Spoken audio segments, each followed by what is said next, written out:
मैं डॉक्टर रमेश शुक्ला एक बार आपका फिर से स्वागत करता हूं आपके अपने online educational platform the Lucknow study station पर। ये क्लास हमारा इंडियन पिनल कोड 1860 यानी भारतीय दंड संहिता 1860 का चल रहा है और इस क्लास में हम इंडियन पिनल कोड को विस्तृत रूप से पढ़ रहे हैं, यानी कंप्लीट सभी अध्याय और लगभग सभी धाराओं को कंप्लीट पढ़ेंगे। और अगर वीडियो लेक्चर क्रम की बात की जाए तो ये 27वां वीडियो लेक्चर क्रम है। अध्याय 16 हम लोग देख रहे हैं और अध्याय 16 का संबंध है मानव शरीर पर प्रभाव डालने वाले अपराधों के विषय में। ये अध्याय 16 विस्तृत है आपका धारा 299 से लेकर 377 तक, जिसमें लगभग सभी धाराएं कंप्लीट हो चुकी हैं। लास्ट के 3 सेक्शन बचे हुए हैं जिनका संबंध है यौन अपराध से, यानी सेक्सुअल ऑफेंसेस से। तो ये यौन अपराध धारा 375, 376, 377 हमें देखना है। आज की ये 27वें वीडियो लेक्चर में हम इन्हीं तीनों धाराओं पे बात करेंगे। तो धारा 375 का संबंध है बलात्कार की परिभाषा से, 376 का संबंध है बलात्कार के लिए दंड से और 377 है प्रकृति के विरुद्ध अपराध के विषय में। तो इन सेक्शनों को बहुत डिटेल में देखेंगे। सबसे पहली चीज़ सेक्शन 375 देखेंगे जिसमें बलात्संग यानी रेप को परिभाषित किया गया है। यहाँ पे एक बहुत ही साधारण सा पॉइंट हमने लिखा है कि भारतीय दंड संहिता की धारा 375 में बलात्संग को परिभाषित किया गया है। इसके अनुसार यदि कोई पुरुष किसी स्त्री के साथ उसकी सम्मति के बिना अथवा बलपूर्वक अथवा प्रवंचनापूर्ण उपायों द्वारा, प्रवंचनापूर्ण उपायों का मतलब होता है धोखे में डाल करके, सम्मति प्राप्त करके इस धारा में उल्लिखित परिस्थितियों के अंतर्गत लैंगिक संभोग करता है तो इसे बलात्कार माना जाएगा।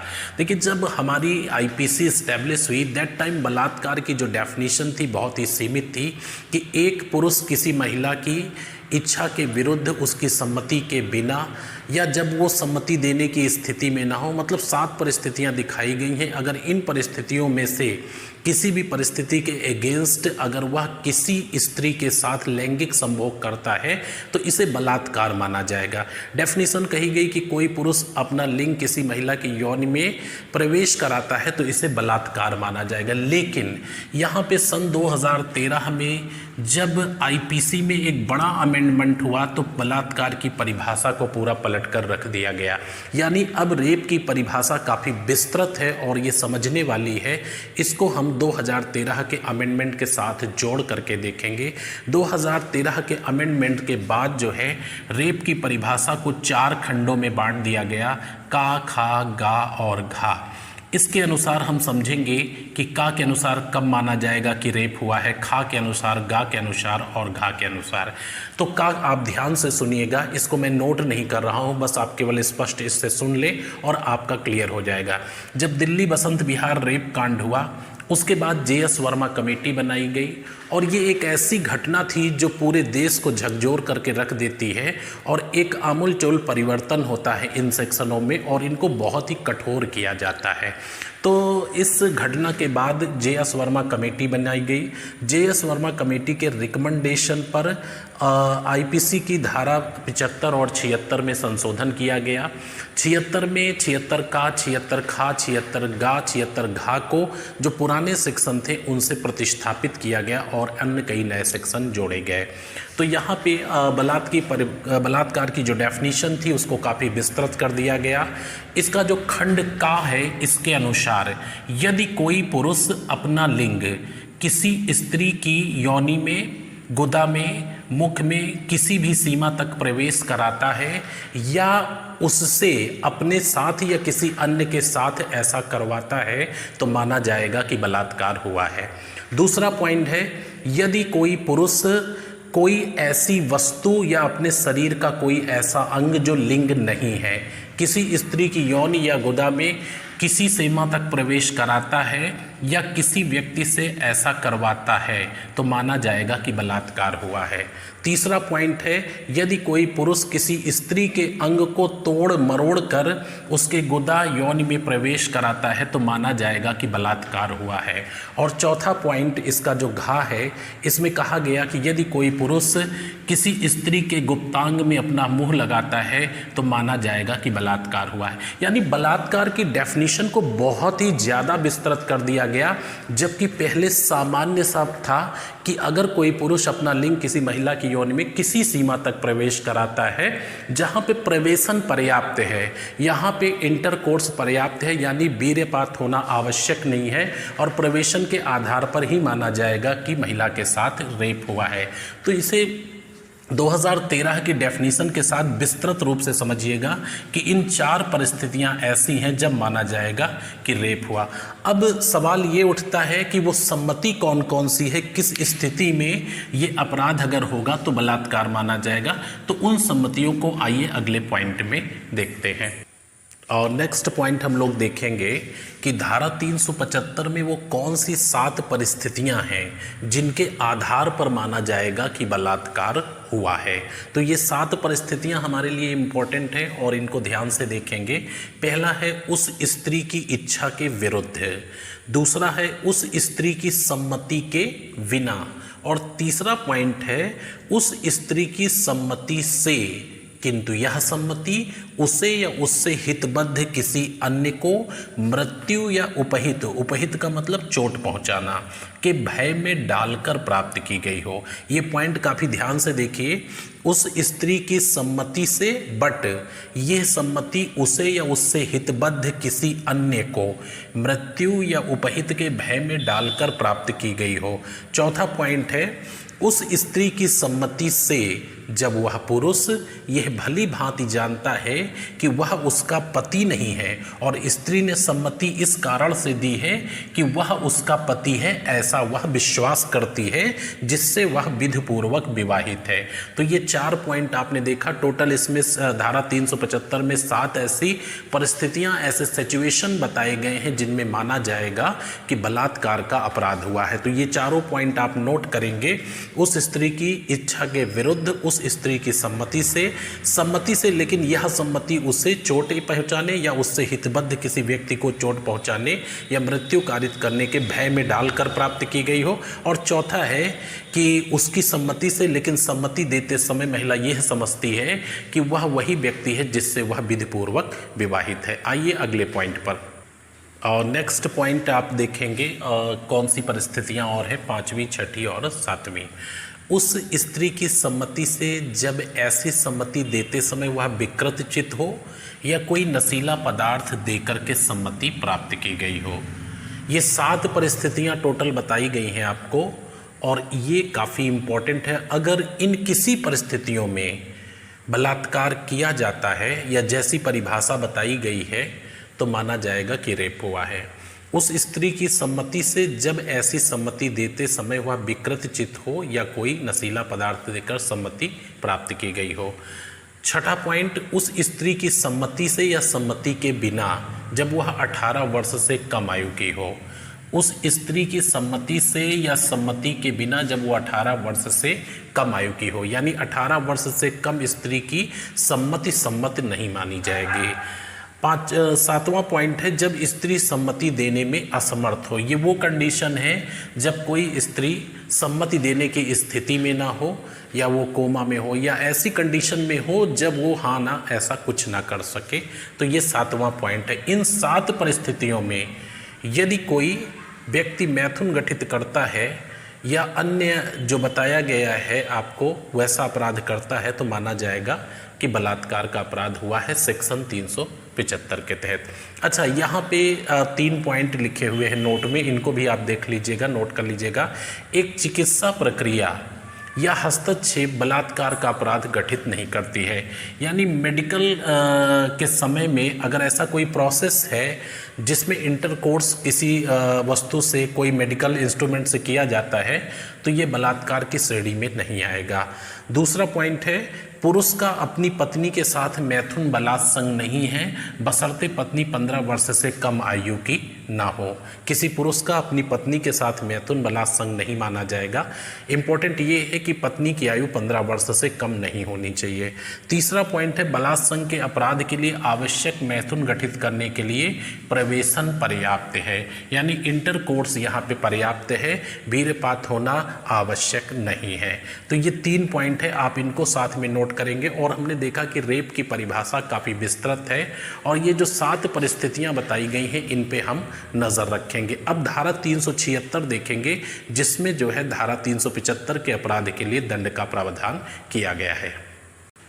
और नेक्स्ट पॉइंट देखेंगे धारा 376 जिसमें बलात्कार के लिए दंड का प्रावधान किया गया है।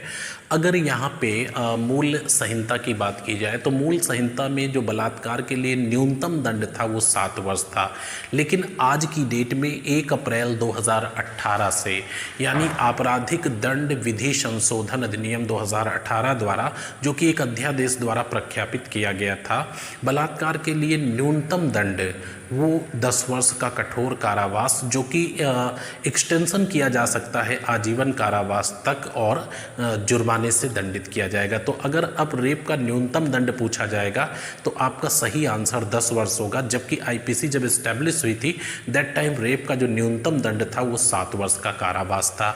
तो यहाँ पे धारा 376 देखेंगे बलात्संग के लिए दंड। भारतीय दंड संहिता की धारा 376 की उपधारा 1 के अंतर्गत मूल संहिता में बलात्कार के लिए न्यूनतम दंड 7 वर्ष था। जो आपराधिक दंड विधि संशोधन 2018 द्वारा न्यूनतम 10 वर्ष का कठोर कारावास जो आजीवन कारावास तक बढ़ाया जा सकेगा और जुर्माना होगा। यहाँ पे एक चीज़ ध्यान रखेंगे कि ये 1 अप्रैल 2018 से प्रभावी है।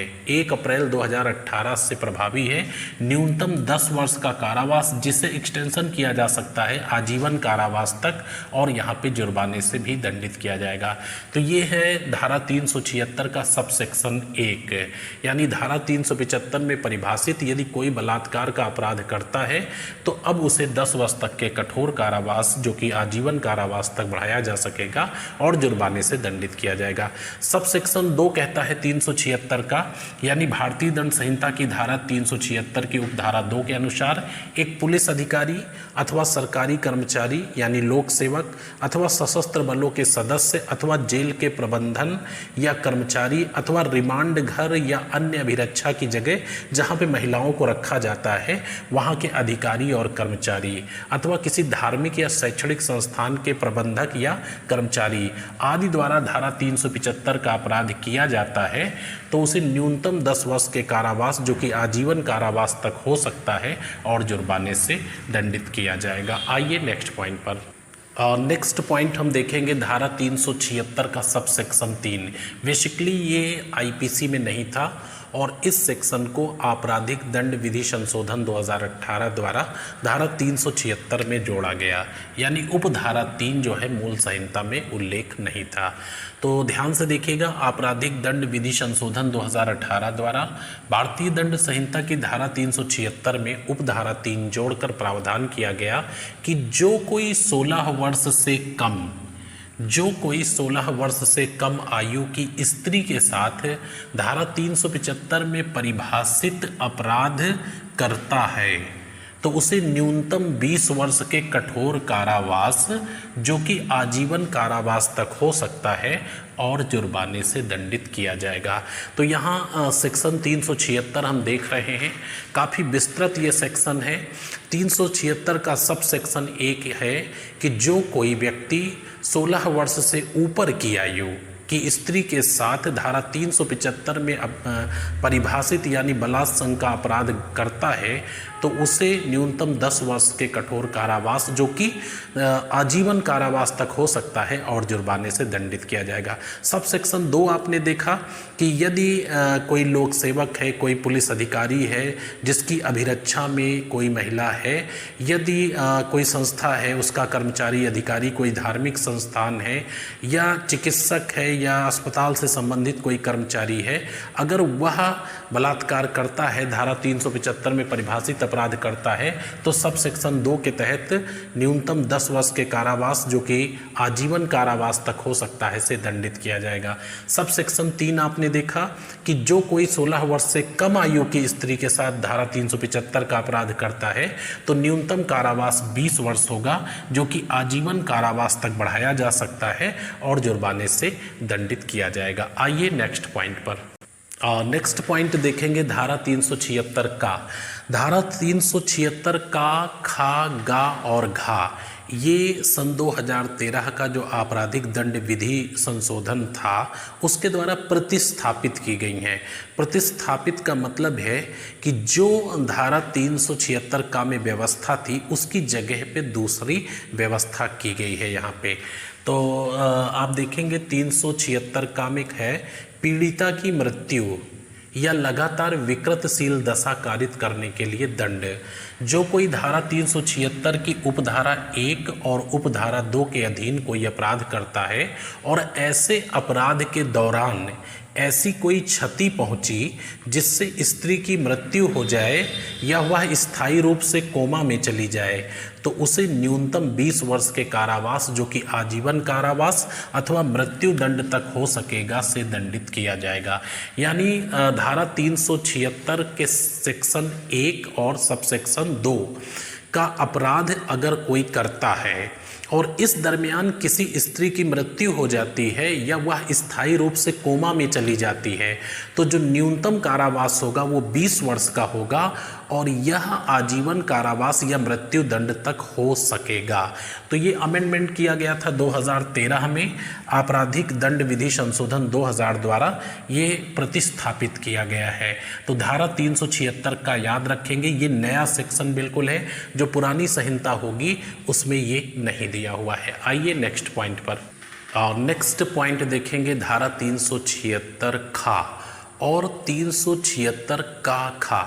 ये धारा 376 खा है, ये 2013 में जोड़ी गई, प्रतिस्थापित की गई, 2013 में प्रतिस्थापित की गई, जबकि धारा 376 का खा ये सन 2018 में जोड़ी गई। तो इसको ध्यान से देखेंगे। धारा 376 खा क्या है? पति द्वारा अपनी पत्नी के साथ पृथककरण के दौरान मैथुन, यानी पति का अपनी पत्नी द्वारा जब वह किसी जो कि तलाक का मुकदमा भी हो सकता है या अन्य कारण से पृथककरण में रह रही हो, उस दरमियान यदि कोई पति अपनी पत्नी के साथ मैथुन गठित करता है तो यह 376 खा के तहत एक दंडनीय अपराध माना जाएगा। जो कोई अपनी पत्नी के साथ जो पृथककरण की किसी डिक्री के अधीन है, मतलब कोई मुकदमा पेंडिंग में है, ट्रायल में है और अभी निर्णय नहीं हुआ है, अन्यथा वह पृथक रह रही है, उसकी सम्मति के बिना मैथुन करेगा तो न्यूनतम 2 वर्ष के कारावास जो कि 7 साल तक बढ़ाया जा सकता है और जुर्माने से दंडित किया जाएगा। तो 376 खा ध्यान रखेंगे, पति द्वारा अपनी पत्नी के साथ पृथककरण के दौरान मैथुन दंडनीय अपराध है, न्यूनतम कारावास 2 वर्ष है, 7 साल तक इसे एक्सटेंशन किया जा सकता है और जुर्माने से दंडित किया जाएगा। धारा 376 का खा सबसे इंपॉर्टेंट चीज़ है कि यह धारा आपराधिक दंड विधि संशोधन 2018 द्वारा जोड़ी गई और 1 अप्रैल 2018 से ये प्रभावी है या लागू है।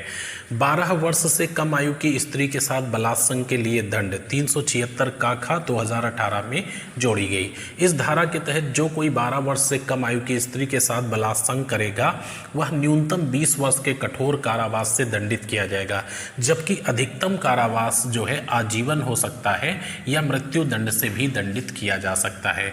यानी 376 का खा में कहा गया है कि 12 वर्ष से कम आयु की स्त्री के साथ जो कोई धारा 375 में परिभाषित अपराध करता है, अर्थात बलात्संग का अपराध करता है, वह न्यूनतम 20 वर्ष के कठोर कारावास से दंडित किया जाएगा और अगर अधिकतम सजा की बात करें तो आजीवन कारावास अथवा मृत्यु दंड तक भी हो सकता है। आइए नेक्स्ट पॉइंट पर।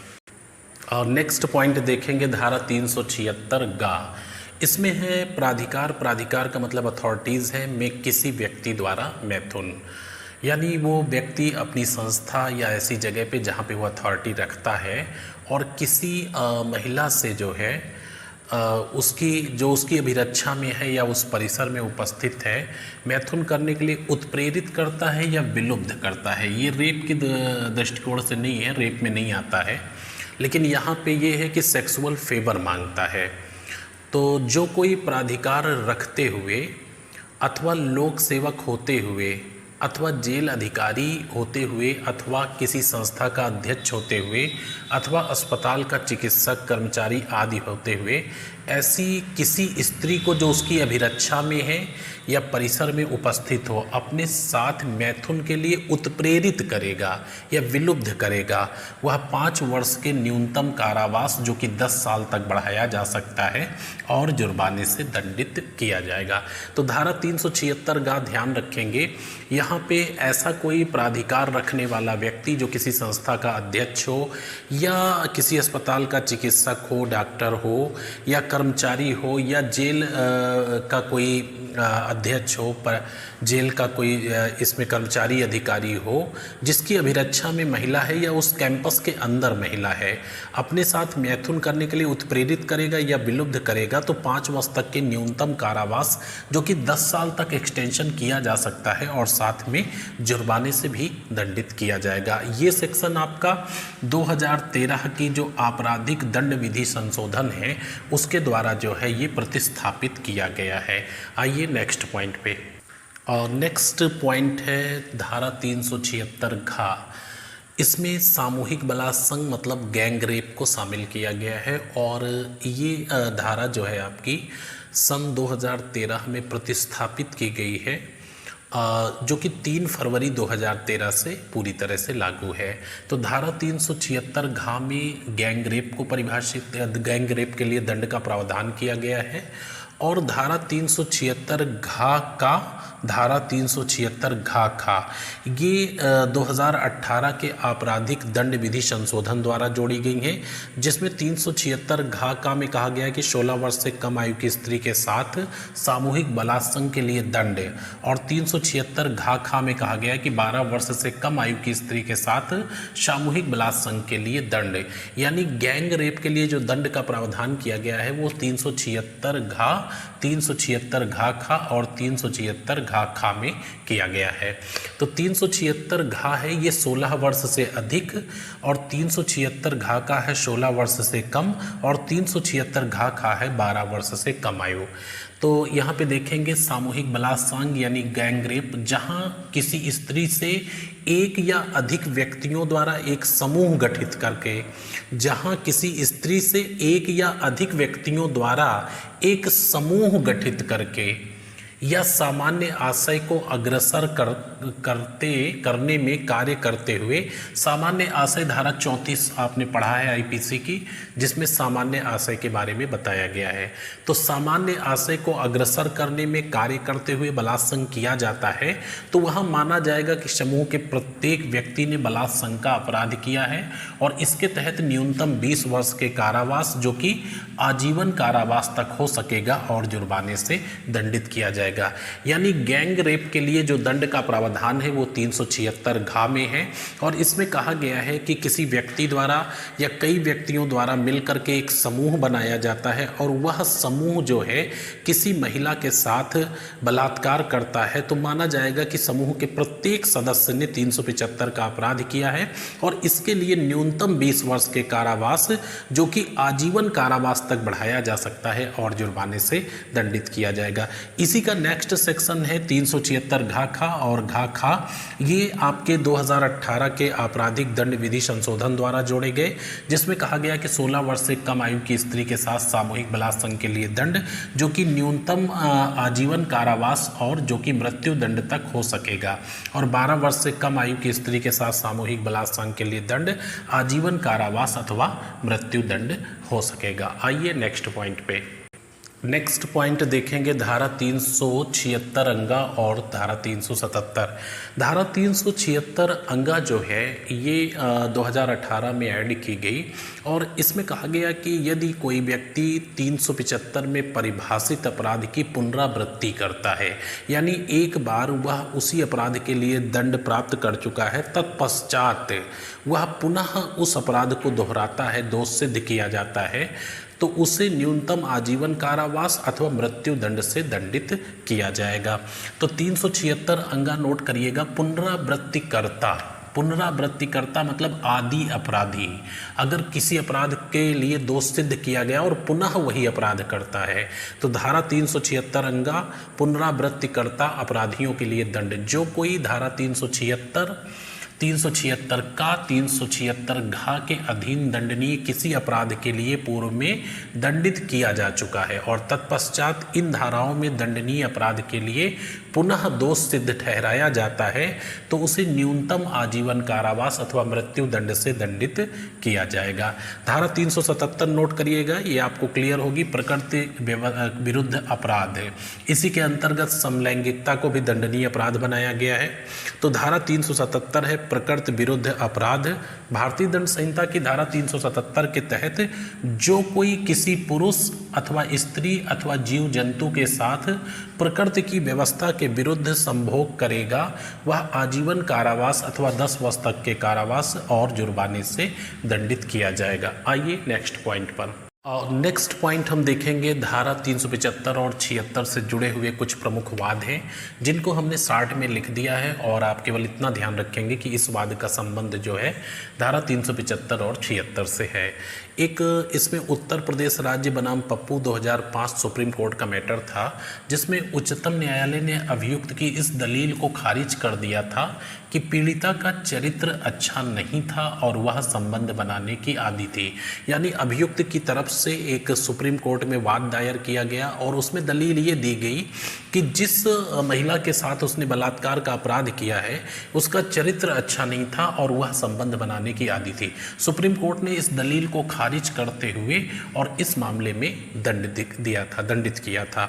नेक्स्ट आप ये शार्ट में नोट कर लेंगे। प्रिया पटेल बनाम मध्य प्रदेश, कमला किशोर बनाम हिमाचल प्रदेश, राजस्थान राज्य बनाम Om Prakash, Delhi domestic working women forum बनाम भारत संघ और बोधिसत्व गौतम बनाम सुब्रा चौधरी रामेश्वर बनाम राजस्थान राज्य।